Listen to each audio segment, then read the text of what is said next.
Cristo Jesus, amigo nosso, nosso mestre condutor,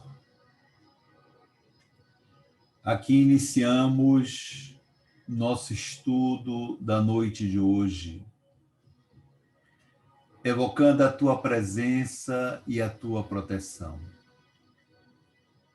A tua inspiração para o nosso Marconi, que vai debulhar para nós o texto desta noite. Envia-nos os teus mensageiros divinos, os espíritos responsáveis pela nossa evolução intelecto-moral. E que as entidades amoráveis que nos assistem aproveitem essas energias que aqui geramos pelo estudo, pela reflexão, pela evocação da tua presença, para trazer vibrações de paz aos nossos corações e mentes, aos nossos lares, às nossas famílias e seus lares, aos nossos entes amados e seus lares, como a toda a nossa família humana e ao nosso grande lar em que se constitui a Terra. Em teu nome, pois, no nome de Deus, nosso Pai Todo-Poderoso, permite-nos, Senhor, iniciar aqui nosso estudo louvando-te e louvando ao Celeste Pai, hoje como sempre, Cristo. Que assim seja, amado Mestre, que assim seja, Deus, nosso Senhor. Como consta da nossa programação, na noite de hoje, o nosso Marconi vai falar para nós sobre a conversa com Nicodemos, abrindo o volume 2 de A Sabedoria do Evangelho, do nosso Carlos Pastorino. Portanto, nós vamos passar a palavra para o nosso Marconi, para que ele nos conduza no estudo. Que Jesus nos inspire, nos oriente e nos conduza no estudo da noite de hoje. Como o Rui anunciou, nós vamos começar agora o segundo volume dessa obra, Sabedoria do Evangelho, de Pastorino. E o primeiro texto, Pastorino intitula como A Conversa com Nicodemos. Está no capítulo 3, nos versículos de 1 a 15 do Evangelho de João. Você coloca o slide, por favor. É um texto bem conhecido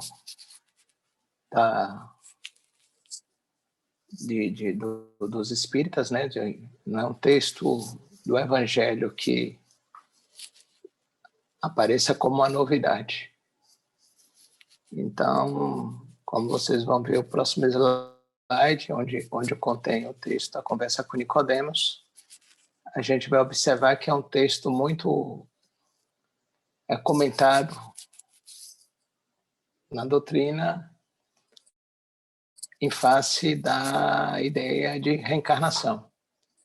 O texto é o seguinte: A Conversa com Nicodemos, João, capítulo 3, versículos de 1 a 15.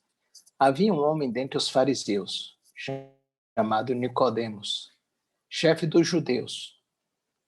Este veio ter com Jesus de noite e disse-lhe: Rabi, sabemos que é mestre vindo da parte de Deus, pois ninguém pode fazer essas demonstrações que faz de Deus se não estiver com ele.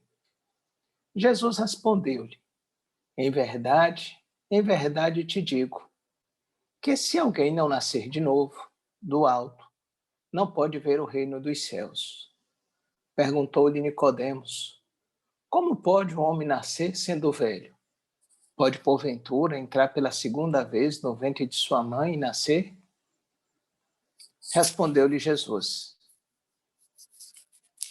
Próximo, por favor. Em verdade te digo, se alguém não nascer da água e do Espírito, não pode entrar no reino de Deus. O que nasceu da carne é carne. O que nasceu do espírito é espírito. Não te maravilhes de eu te dizer, é-vos necessário nascer de novo, do alto. O espírito age onde quer e ouve sua voz, mas não sabe de onde vem nem para onde vai. Assim é todo aquele que nasceu do espírito. Como pode ser isso? Perguntou-lhe Nicodemos. Respondeu-lhe Jesus: Tu és o mestre de Israel e não entende essas coisas? Em verdade eu te digo que falamos o que sabemos e testificamos o que vimos, e não recebeis nosso testemunho? Se vos falei de coisas terrenas e não me credes, como crereis se vos falar das coisas celestiais? Ninguém subiu ao céu senão aquele que desceu do céu, a saber, o Filho do Homem. Como Moisés levantou a serpente no deserto, assim importa que o Filho do Homem seja levantado, para que todo aquele que nele crê tenha vida futura. E aí, esse é o texto, os versículos de 1 a 15, e aí Pastorino vai dividir em duas partes esse capítulo, onde ele primeiro vai apresentar aspecto dos textos, só vai fazer pontuações, e depois vai trazer 5 interpretações que ele compreende. Então, vamos lá iniciar com os aspectos do texto. Ele começa a pontuar o que no texto para ele deve ser prestado atenção. Passa-se o fato com um fariseu de nome grego Nicodemos. O significado da palavra Nicodemos é vencedor do povo. Era doutor da lei e chefe dos judeus, o que indica pertencer ao sinédrio. O que é interessante nesse aspecto que ele está trazendo? Quais as informações que a gente já pensa desse texto? Primeiro, que Nicodemos é um fariseu. Sendo fariseu, ele era do partido da pureza absoluta, aquele partido que defendia que todas as regras deveriam ser cumpridas com todo o rigor. A gente vai ver fariseus como Paulo de Tarso, como Gamaliel, como Simão, enfim, vai aparecer diversos fariseus no Novo Testamento, nos Atos dos Apóstolos, e nas obras suplementares a gente tem a percepção dos fariseus. Era um doutor da lei e chefe dos judeus. O que é que essa informação chefe dos judeus traz? É que ele, sendo chefe dos judeus, ele participava do Sinédrio. O que era o Sinédrio? O Sinédrio era o Supremo Tribunal Judaico. O que a gente tem hoje de Supremo Tribunal Federal, o Sinédrio era muito maior do que isso, porque o Sinédrio era responsável pelo legislativo, pelo executivo e pelo judiciário dos judeus. Então, funcionava como poder absoluto. A gente só vai lembrar que, à época de Jesus, Roma estava no poder. Com a invasão de Pompeu a Jerusalém, Roma administra a Judéia, administra Israel. Então, eles não têm toda a execução do poder executivo. O poder executivo está na mão de Roma, em verdade. O judiciário deles é limitado, porque Roma também detém muitas das decisões referentes ao judiciário. Mas a legislação, no que compete à região e aos hábitos dele, também é tirada de Roma e passado para ele. Então, eles têm um poder limitado. E dentro desses 6.000 judeus que havia na época de Jesus, 70 ocupavam o Sinédrio. Desses 70, um deles era Nicodemos. Então, Nicodemos era alguém que tinha muito poder. A gente vai ver em umas anotações que eu vou fazer mais adiante, que era um homem muitíssimo rico, com muita representação diante do povo de Israel, do povo judeu. E ele procura Jesus à noite, a hora mais propícia para uma conversa particular, segundo Pastorino, acrescentando a circunstância da prudência de não ser visto. Ele coloca lá que os judeus preferiam estudar à noite, etc., etc., e havia essa prudência por conta do cargo que ele ocupava, da posição que ele ocupava. Outros estudiosos trazem a palavra covardia foi covarde, não foi no meio do dia, não foi ao público, preferiu ir à noite. Há essa discussão entre os estudiosos. Nicodemos dá a Jesus o título de Rabi, tratando como igual, e explica as razões, porque considera também doutor da lei. E a explicação é através das demonstrações das obras e das palavras. Próximo slide, por favor. Pastorino também assinala como aspecto do texto interessante que Jesus fala em nascer de novo ou do alto. É um slide antes desse, Rui. Passou 2. Tem um slide anterior a esse.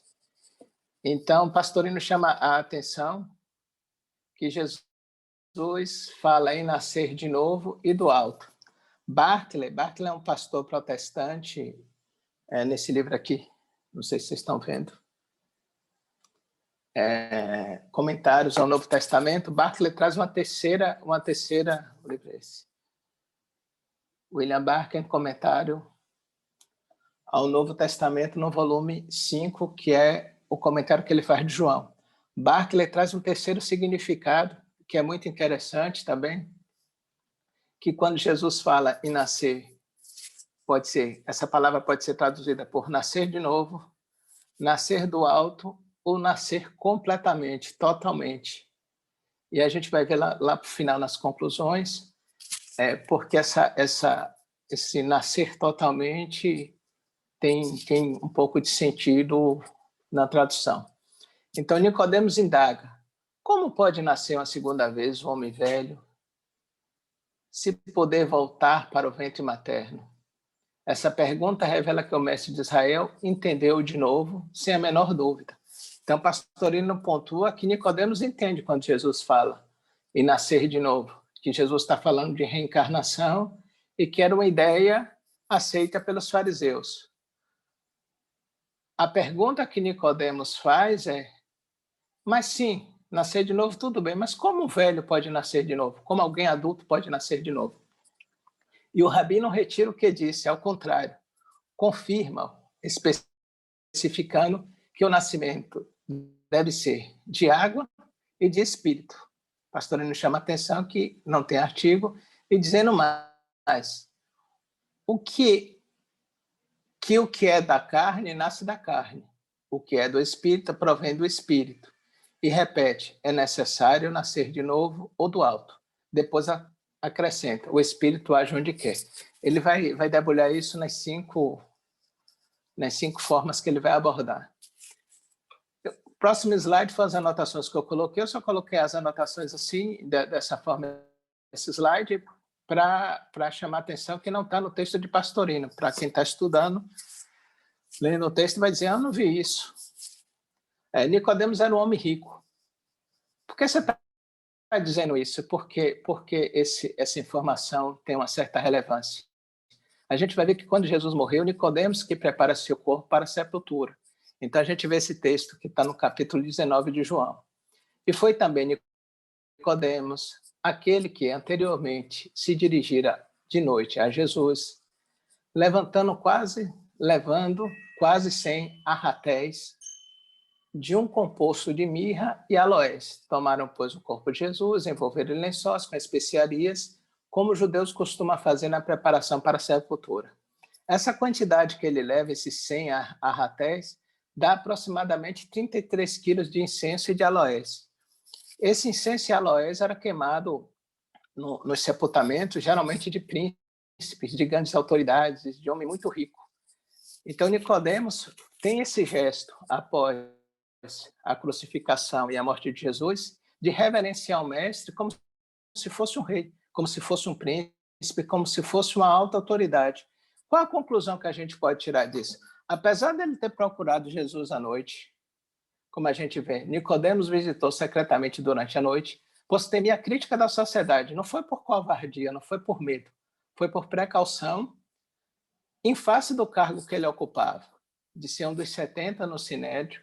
E antes de aproximar-se do controverso mestre e declarar sua fé na divina estrutura de Jesus, a gente observa que isso é um ato de coragem para quem está na posição dele. porque ele reconhece, ao contrário daquele outro fariseu que procura Jesus, que vai resultar na parábola do bom samaritano: mestre, o que é que eu devo fazer para entrar no reino dos céus? Uma pergunta para tentar, para testar Jesus. Ao contrário do jovem rico, que chama de bom, Nicodemos reconhece ele e diz: olha, quem faz o que você faz, quem cura como você cura cego, restitui a visão dos cegos com saliva e lama. Quem faz com que um homem da mão mirrada reconstitua a mão com perfeição, que o coxo ande, que o leproso cure, que a mulher que tem um sangramento que já passou por diversos médicos seja curada, que cura à distância, como fez com o servo do centurião, que acalma a tempestade, que multiplica pães, que multiplica peixe, que reparte e mata a multidão, a fome da multidão. Quem faz essas coisas que você faz, eu tenho que reconhecer que está estritamente ligado ao Pai. Então, ele chama de Rabi, ele faz reverência, ele disse: não, eu te reconheço como mestre. Então, eu tenho a plena convicção de que você é um mestre. Expressa reverentemente sua convicção de que apenas um mestre com autêntica comunhão divina poderia operar as leis superiores que governam a vida interior de todas as criaturas e de todas as coisas. Ele tem um pleno reconhecimento, tem a plena reverência e faz isso, esse reconhecimento expressa após a morte de Jesus. Então, é um homem de posição, é um homem rico, é um homem que tem um cargo importante, que, na minha opinião, para evitar a crítica, a gente vai ver nos Atos dos Apóstolos, a gente vai ver em obras suplementares como Paulo e Estevão, que quando qualquer indivíduo manifestava simpatia a Jesus, ele era logo perseguido.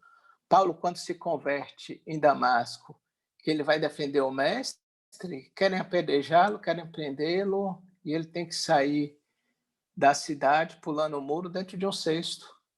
Gamaliel, quando vai visitar Pedro, Filipe e Tiago na Igreja do Caminho, quando Paulo soube da visita, ele repreende Gamaliel, que era o mestre dele, que ocupava uma dessas cadeiras, uma dessas 70 cadeiras, com veemência, e diz: olha, vão te dizer que você está louco, vão te expulsar do Sinédrio. E o fato é tão grave que Gamaliel, para poder estudar as Escrituras, como ele dizia: eu já sou homem velho, não posso encabeçar nenhum movimento de mudança do judaísmo. Ele se retira de Jerusalém e passa a morar quilômetros de distância no deserto de Palmira. Então, é muito compreensível essa atitude de Nicodemos de procurá-lo à noite e de todo esse reconhecimento que ele tem por Jesus. Então, a gente entra nas interpretações de Pastorino. Próximo slide, por favor, Rui. A gente vai ver no próximo slide, eu coloquei logo as 5 para a gente ter uma ideia. Ele faz 5 interpretações, uma literal, uma alegórica, uma físio-realista, uma simbólica e uma mítica. São as 5 interpretações que ele vai dar, e ele começa com a literal. Passa, por favor, Rui. Primeira interpretação, ele chama de literal. Diz ele, é adotada pela Igreja Católica Romana. Jesus diz a Nicodemos que a criatura só pode obter o reino de Deus, só pode salvar-se, se renascer pela água, que é o mesmo a água física do batismo, e pelo Espírito, que é a efusão do Espírito Santo. No livro de Pastorino está escrito infusão. Eu fui pesquisar, olhei, etc., e os católicos chamam de efusão do Espírito Santo. O batismo é um rito de iniciação que tornou-se um sacramento. Então, essa interpretação literal, segundo Pastorino, no entendimento dele, é a interpretação adotada pela Igreja Católica, que o batismo é aquele da pia, que você bota lá a criancinha, molha a cabeça com água, é o batismo semelhante ao batismo de João Batista, simplesmente da água, e a segunda parte do texto, que é do Espírito, que ele chama de efusão do Espírito Santo, é como se o Pentecoste. É aquele momento em que o indivíduo passa a falar línguas, ele é tomado por algo de tal sorte que eles não usam a expressão incorporou, ou deu uma comunicação, ou enfim, etc, etc. Eles usam a expressão do Pentecoste mesmo, quando acontece. É o indivíduo que vai e manifesta o Espírito Santo. É alguém que dá uma comunicação do Espírito Santo em línguas, etc, etc. Então, para a Igreja Católica, eles pegam esse texto de Nicodemos e fazem essa interpretação literal. A água é o batismo e o Espírito é a efusão do Espírito Santo. Vem a segunda interpretação. Próximo slide, por favor. Que é a interpretação alegórica. Diz Pastorino, foi justamente a condenada pelo Concílio de Trento, cujos artigos se dirigiam contra Calvino e Grotius. O Concílio de Trento é o que vai ser conhecido na história, a gente vai lembrar lá das nossas aulas de história, da Contra-Reforma. João Calvino, a gente lembra da França de Catarina de Médici, de Carlos IX, de Henrique III, da Noite de São Bartolomeu. Calvino leva as ideias da Reforma Protestante, as ideias que começam com John Cliff, com João Hus, com Martinho Lutero. A França, de Catarina de Médici, e Hugo Grotius é um advogado internacional que também questiona os sacramentos da Igreja. Então, nesse Concílio de Trento é que vai surgir o Index Librorum Prohibitorum, o Index com os livros proibidos que você não podia ler. Vai sair também desse Concílio de Trento as regras da Inquisição. Então, essa interpretação alegórica, que é a interpretação seguida pela maioria dos evangélicos, é condenada pela Igreja Católica do Concílio de Trento. O que é que essa interpretação traz? A explicação da água continua a mesma. O mesmo rito do batismo de João Batista, o mesmo rito do batismo que a Igreja Católica aceita. Então, tem que ser pela água, a água ao batismo, e a gente vê nas manifestações protestantes que aquele mergulho, geralmente no rio ou no mar, o indivíduo vai de branco, e aí eles afogam o indivíduo, dá um caldo, e aí batiza. E vem uma segunda interpretação, que é aí a diferença entre os católicos. Enquanto os católicos pensam no Pentecoste, ou seja, na interpretação literal, está se pensando no Pentecoste, os evangélicos dizem que o Espírito tem o significado, é o renascimento moral, a vida nova, o novo teor da vida no caminho do Cristo, o sentido de renascimento espiritual com a morte do homem velho e o nascimento do homem novo, e muitas vezes ensinado na Escritura desde o Antigo Testamento. Qual é a ideia que ela traz? Então você muda. A partir de agora, eu vou confessar meus pecados e sou um homem novo. A pergunta que a gente faz é, a simples crença de você dizer que é pecador muda alguma coisa? A gente vê, sem criticar o movimento, sem criticar a importância desse movimento dentro dos presídios, mas a quantidade de presos que se convertem às igrejas evangélicas é de uma enormidade assim indizível. Só o fato de você reconhecer que cometeu um delito, só o fato de você dizer que a partir de agora você é um homem novo, por conta disso você vai ganhar o reino dos céus, a simples crença, como eles colocam na interpretação alegórica, de que a partir de agora eu sou um homem novo, muda alguma coisa? Esse é o questionamento que a gente faz nessa interpretação alegórica, que é como os evangélicos pensam. A gente entra na terceira interpretação, que Pastorino dá o nome de fisiorrealista. E aí ele coloca como primeira frase, aceita pelos espiritistas, aceita por nós espíritas. Como ensino da realidade fisiológica, de que ocorre com as criaturas. A tradução, ele coloca a palavra grega. De novo, tal como entendeu Nicodemos, que pergunta, como pode um homem, depois de velho, entrar pela segunda vez no ventre materno?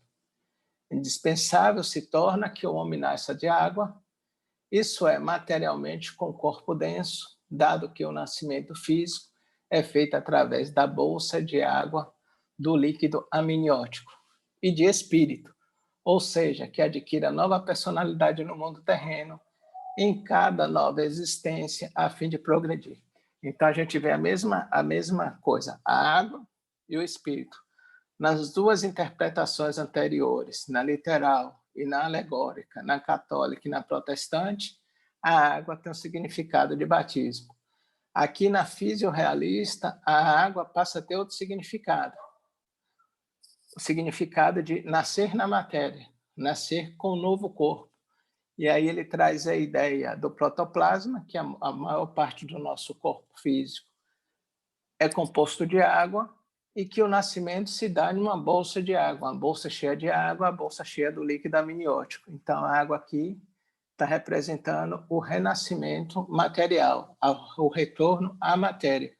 E em espírito, ele coloca como nova personalidade no mundo terreno e uma nova existência para progredir com a ideia de reencarnação, de retornar ao corpo de carne. O espírito retorna para uma nova existência, para uma nova prova, buscando o progresso. Diz ele, com efeito, o espírito, ao reentrar na vida física, pode ser considerado um novo espírito que reinicia suas experiências esquecidas de todo o passado.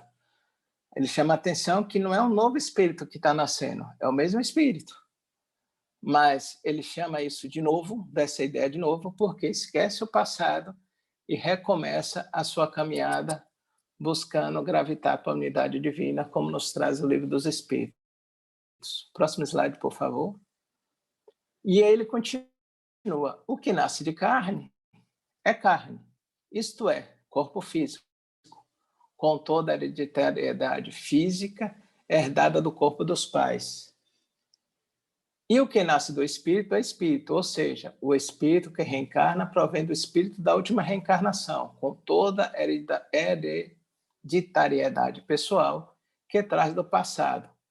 E Jesus prossegue, por isso não te admires de eu te dizer que é-vos necessário nascer de novo. Então ele continua com a mesma ideia.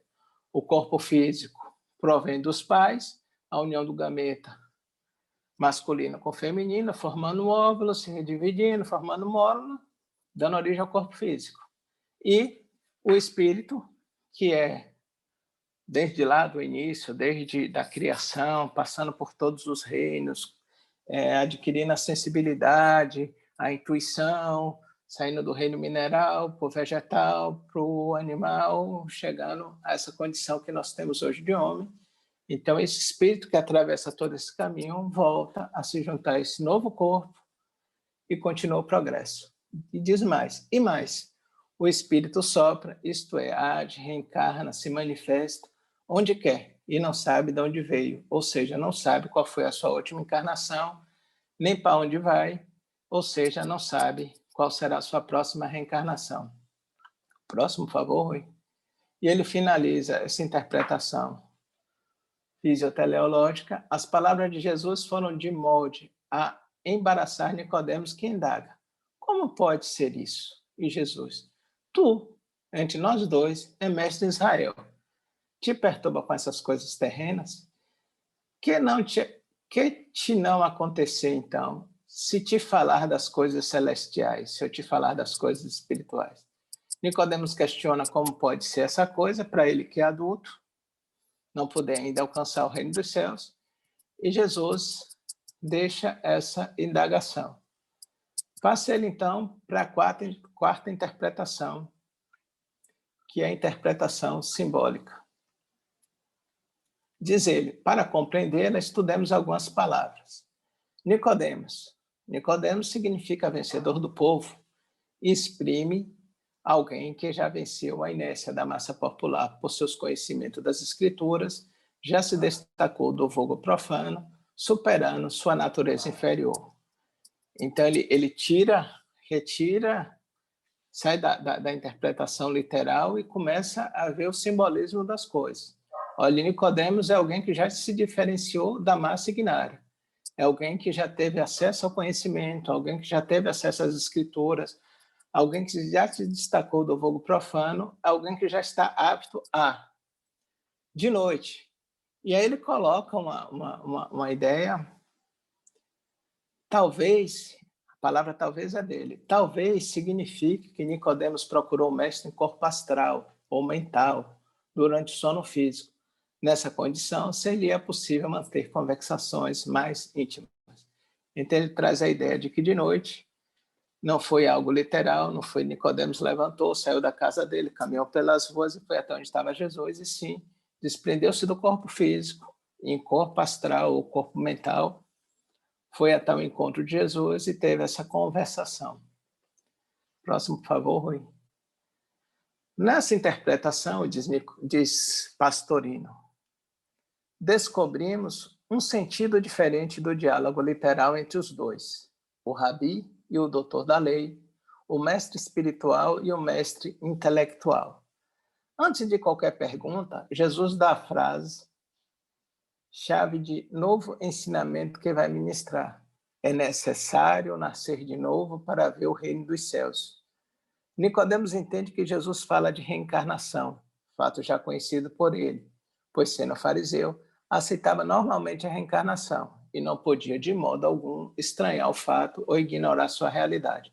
Então Nicodemos procura Jesus, faz a pergunta e recebe esse ensinamento, que é necessário nascer de novo. No próximo slide, por favor. No próximo slide a gente vê como, pois, Nicodemos podia ignorar essa doutrina a ponto de admirar-se tanto e fazer uma objeção pueril. É o questionamento que o Pastorino fala. Se ele era fariseu, se ele era estudioso da lei, se ele acreditava na reencarnação, como é que ele faz essa pergunta? Como é que eu, adulto, vou voltar para o ventre? Jesus, então, reafirma sua tese, mas ampliando. O que nasce da carne, é matéria corruptível, mas o que nasce do espírito é espírito eterno, que não necessitará mais da carne para progredir. Só nasce da carne o que está sujeito às leis do karma. Esse ainda é carne, ainda terá que nascer da água, porque está preso à baixa densidade. Mas o que nasce do espírito se liberta e ascende a outros planos. Aí está a grande lição de Jesus, que a gente vai, na minha ótica, eu vou deixar para a conclusão final. E a gente entra na quinta interpretação, que é a interpretação mística, que Pastorino dá esse nome de mística. Jesus, a individualidade, ensina ao homem que venceu o povo, a tradução do nome de Nicodemos, ensina ao homem que venceu o povo comum, isto é, a personalidade já evoluída acima do normal, que para conseguir um encontro místico é mister nascer do alto do espírito. A personalidade é pura carne, é matéria, mas a individualidade é celeste, é espiritual. Se renunciarmos ao nosso pequeno eu, renascermos do alto, viveremos no reino divino, não mais no reino humano, seremos filho do homem e, além disso, filho de Deus. Então, quando a gente deixa o ego, deixa os apegos, deixa tudo, a gente pode ser chamado filho do homem, ser chamado filho de Deus.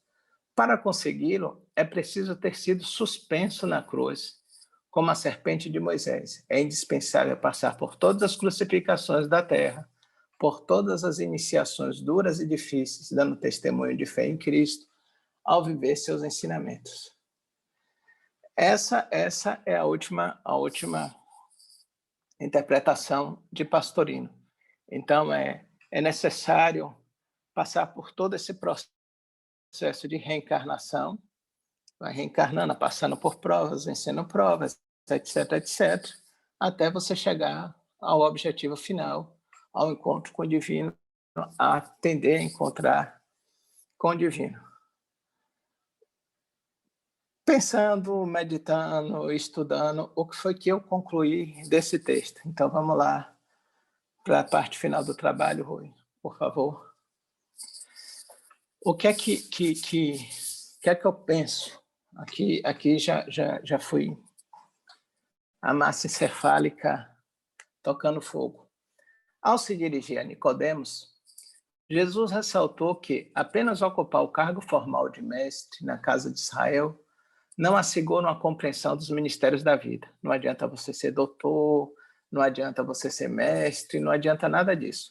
Títulos religiosos são frequentemente otorgados às pessoas em virtude de conhecimento intelectual das escrituras, mas uma compreensão plena das profundezas esotéricas da verdade pode ser alcançada somente por meio da experiência intuitiva. Não adianta você ter título, não adianta você ter o conhecimento intelectual livresco se você não se debruçar, se você não buscar, se você não meditar, se você não se movimentar, se você não tiver seus momentos de Monte Alverno, se você não tiver essa busca, a gente não consegue compreender os ensinamentos de Jesus. Próximo slide, por favor. O que é que a gente observa também? As multidões curiosas atraídas por demonstrações de poderes extraordinários receberam apenas uma escassa parcela do tesouro da sabedoria de Jesus. É bem interessante como essa coisa se passa, porque Nicodemos vai até ele à noite, na minha opinião, por prudência, reconhece ele como mestre, como alguém que está uno com o Pai, como alguém que é capaz de fazer coisas que só aquele que já alcançou a consciência crística, né? Só aquele que de fato se revela como um Cristo pode fazer. Acalmar a tempestade, volta a repetir, multiplicar pães, curar, fazer o que Jesus fez, curar cego, coxo, aleijado, cego, enfim, fazer toda aquela gama de coisas, curar à distância, ressuscitar Lázaro, ressuscitar o filho da mulher sírio-fenícia, enfim, você ser um Cristo. Então, as multidões percebem essa coisa. Mas aí Nicodemos disse, não, mas tem algo além. Precisa ter algo além. A inequívoca sinceridade de Nicodemos evocou ao mestre algo definitivo. Sim, o que é que tem a mais? E aí nascer de novo. Mas nascer de novo não pode significar só reencarnar. A gente pode reencarnar, e o fato de você reencarnar não vai fazer com que você alcance o reino dos céus, simplesmente pelo fato de reencarnar. Não é o fato de reencarnar que vai fazer com que você chegue ao reino dos céus. Pelo contrário não. Pode acontecer que o fato de você reencarnar, você complica suas existências. Né? Você pode reencarnar. Por que a gente reencarna primeiro? Porque a gente tem débito, a gente está no vermelho lá em cima. E aí a gente recebe uma chance de pagar o que a gente deve e ter um lucro. A gente vem para cá, mal consegue pagar e geralmente a gente aumenta o vermelho. Então, se a gente for pensar de novo, nascer de novo significa apenas reencarnar, simplesmente reencarnar puro e seco, não bate, não faz sentido no texto. Então, quando Nicodemos faz a pergunta, e Jesus dá um corte, como se respondesse algo totalmente diferente do que se foi perguntado. Jesus disse, não, é necessário nascer de novo. E Nicodemos, o principal significado das palavras de Jesus a Nicodemos está além de uma referência implícita à reencarnação. Isso fica claro com o pedido de Nicodemos por maiores esclarecimentos sobre como um adulto pode alcançar o reino de Deus. Precisa entrar no ventre da mãe e renascer? Essa pergunta é fantástica, porque Nicodemo não está falando de uma experiência futura. Eu vou ter que morrer, desencarnar para reencarnar e começar tudo de novo? E Jesus fala de uma forma fantástica, que esse nascer de novo é você permitir que esse Cristo interno surja.